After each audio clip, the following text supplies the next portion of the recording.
Let's mic news at 7।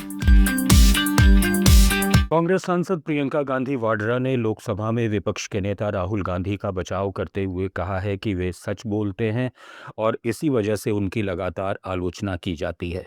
संसद परिसर में मीडिया से बातचीत में उन्होंने कहा कि असली मुद्दों पर चर्चा नहीं हो रही। प्रियंका गांधी ने आरोप लगाया कि सरकार ने संसद की संस्थाओं को कमजोर किया है। मैं नहीं हूँ, लेकिन पिछले 2-3 सेशन से मैं देख रही हूँ कि यहाँ असली चर्चा नहीं हो रही है।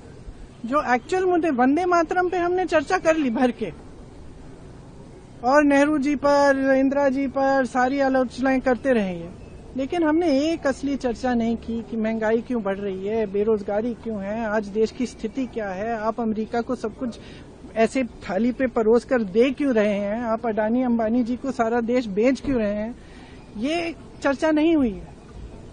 और ये लोग आलोचना कर रहे हैं कि हमने सदन को कमजोर कर दिया है, ये किया है, वो किया है। असलियत ये है कि प्रेशर इन्होंने डाला है स्पीकर पर।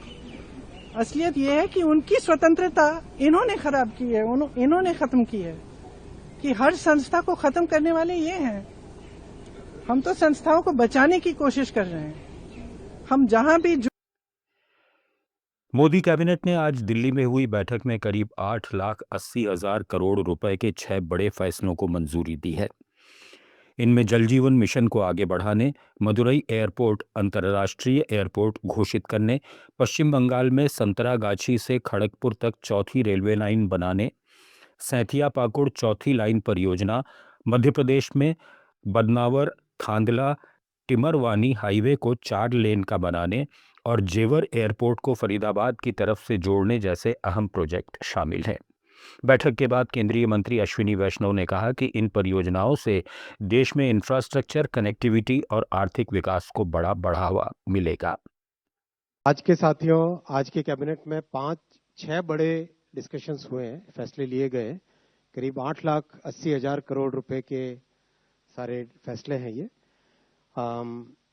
सबसे बड़ा फैसला जल जीवन मिशन 2.0, सेकेंड मदुरई एयरपोर्ट को इंटरनेशनल एयरपोर्ट डिक्लेयर करना, थर्ड पश्चिम बंगाल में संतरागाछी से खड़गपुर 4th रेलवे लाइन बनाना, चौथा प्रोजेक्ट आज जो अप्रूव हुआ वो सैंथिया से पाकुर, ये मध्य बंगाल है, पश्चिम बंगाल का, नॉर्थ बंगाल, साउथ बंगाल, बीच में जो मिडिल वाला पार्ट है, सैंथिया पाकुर 4th लाइन।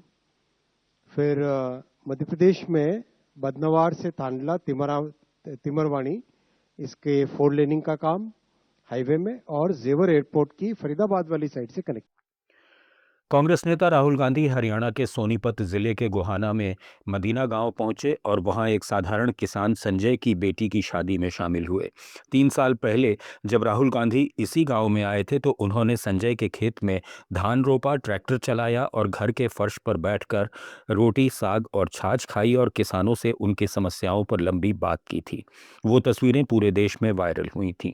आज वे सिर्फ 20 मिनट रुके, नवविवाहित जोड़े को आशीर्वाद दिया और परिवार के साथ कुछ पल बिताकर चले गए। गांव वासियों ने उनका खास स्वागत किया। उत्साह से भरे लोग इकट्ठा हुए। जिला प्रशासन ने भी सुरक्षा की चाक चौबंद व्यवस्था की।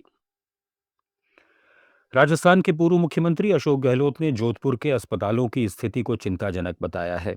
उन्होंने कहा कि उनकी सरकार की चिरंजीवी योजना में बदलाव के बाद बजट की कमी और कुप्रबंधन से गरीब मरीज इलाज के लिए दर-दर भटक रहे हैं। गहलोत ने सोशल मीडिया पर एक अखबार की खबर भी लगाई और आरोप लगाया कि मुख्यमंत्री विधानसभा में उनके पत्र का जिक्र तो राजनीति के लिए करते हैं, लेकिन दिगाड़ी, प्रतापनगर, चैनपुरा और मगरा पूंजला जैसे नए अस्पतालों का निर्माण पूरा होने के बावजूद शुरू नहीं करा पा रहे और न पुराने अस्पतालों का ठीक से रखरखाव हो रहा है। उन्होंने राज्य सरकार से चिकित्सा सुविधाओं में तुरंत सुधार की अपील की है। न्यूज एट 7 में फिलहाल इतना ही। जुड़े रहिए लेट्स माइक के साथ। आप सुन रहे थे let's mic more than radio. Follow कीजिए हमें हमारे सोशल मीडिया प्लेटफॉर्म्स पर। It's time for news. It's time for more than radio. Presenting the first radio news app, Let's Mic. Let's Mic, a news-based app on your phone where you get to watch and listen news, talk shows, interviews,